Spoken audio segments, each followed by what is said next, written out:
প্রতিবাদের আরেক ছবি মহারাষ্ট্রে। আত্মহননের চেষ্টা কার্যত বিফলে গেল রাজ্যের 3 রাজনৈতিক নেতার। শুক্রবার মহারাষ্ট্রের সচিবালয় থেকে ঝাঁপ মেরেছিলেন রাজ্য বিধানসভার ডেপুটি স্পিকার সহ রাজ্যের আরো 2 বিধায়ক, কিন্তু তাদের মারণ ঝাঁপে অন্তরায় হল জাল।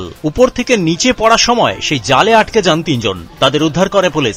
সংবাদ সংস্থা সূত্রের খবর, রাজ্যের বিশেষ এক গোষ্ঠীকে তপশিলি জনজাতির অন্তর্ভুক্ত করার প্রতিবাদ জানান রাজ্য বিধানসভার deputy speaker Narahari জেরওয়াল।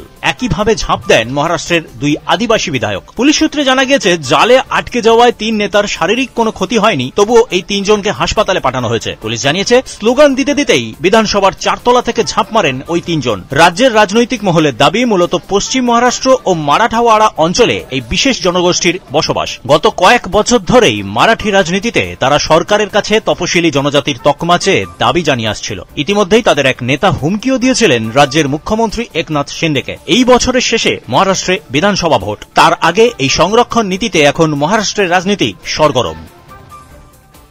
Bureau report, পূবের কলম ডিজিটাল।